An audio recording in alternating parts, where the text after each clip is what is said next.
बना है, इश्क में दिल फना है।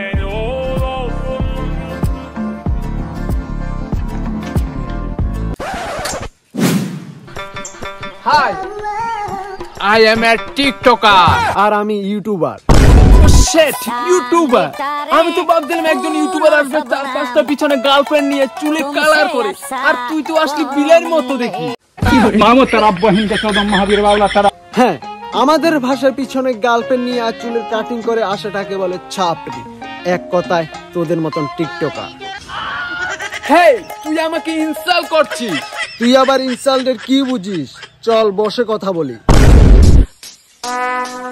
হ্যাঁ ইউটিউবার, তোদের ইউটিউবের সম্বন্ধে আমি সব জানি। তোদের ইউটিউব নতুন নতুন ক্রিয়েটারদের কি দেয়? 2-3 বছর ভিডিও করার পরও ঠিক মতো সফলতা আসে না। 10 থেকে 12 মিনিট ভিডিও করার পরও ভিউজ আসে 1 থেকে 2টা। কি লাভ এত পরিশ্রম করে? আর সব থেকে বড় কথা হচ্ছে তোদের ইউটিউব আমাদের থেকে কপি করে। সোজা কথায় চলে, তাই তো ইউটিউব শর্টটা নিয়ে চলে এসেছে। আবার বড় বড় কথা বলিস। বলতে থাক। হ্যাঁ রে, আর কি বলবো? বলার কোনো কথা আছে? তাহলে এবার আমি বলি, তুই শুন। তুই কি ভাবিস শুধু তুই ব্যাকগ্রাউন্ড জানিস আমাদের ইউটিউবের ব্যাপারে? আমরা ইউটিউবারে কি তোদের টিকটকের ব্যাকগ্রাউন্ড জানি না? তাহলে শুন, তোদের প্রথম রাজত্ব ছিল ইন্ডিয়ার মধ্যে, আর ইন্ডিয়ার ইউটিউবারদের সাথে যখন তোরা পেরে উঠিসনি, এক লাথিয়ে তোদের এখান থেকে ভাগিয়ে দিল। আর এখন তোদের রাজত্ব হয়েছে বাংলাদেশে, যেখানে তোদের টিকটক এই বাংলাদেশের যুব সমাজটাকে একেবারে নষ্ট করে দিচ্ছি। এক একটা পোলাপান ছাপড়িতে পরিণত হচ্ছে। আর তুই কি বললি? আমাদের ইউটিউবে 2 থেকে 3 বছর পরিশ্রম করার পরে সফলতা আসে না। একটা কথা আছে, এটা জানিস, যে করে পরিশ্রম সে সফলতা পায়। তোদের টিকটকে কি? তোদের টিকটকে তো 15 সেকেন্ড ঝুমকা দেখানোর পরে ভাইরাল হয়ে যায়। আর তা দেখিয়ে যদি ভাইরাল না হতে পারে তাহলে টাকি মাছ ধরবে। আর টাকি মাছ ধরেও যদি ভাইরাল না হতে পারে তাহলে মুখের মাস্ক খুলে একটা হাসি দেবে, তাহলে ভাইরাল হয়ে যাবে।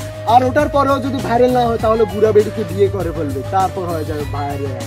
এই ইউটিউবার, তোর মুখ অনেক চলে। আমার মুখ চলে না, আমার হাত চলে। এই ইউটিউবার, বাঁচতে চাইলে আমাদের সাথে হাত মিলিয়ে ফেল। তুই আর কয়দিন বাঁচবি তার নাই ঠিক, আর তুই আমাকে বাঁচার কথা বলছিস? এই ইউটিউবার, তুই কি জানিস আমি মাসে কত টাকা ইনকাম করি? 10 থেকে 12 লাখ টাকা। তুই যদি এখন এখান থেকে না যাস তাহলে তোকে বাংলাদেশের রাজত্ব করাটাও বন্ধ করে দেবো। এই ইউটিউবার, তুই মনে করিস আমি তোর কথায় ভয় পেয়ে চলে যাচ্ছি? আমার রিলস করার টাইম হয়ে গেছে, তাই চলে যাচ্ছি। আবার দেখা হবে।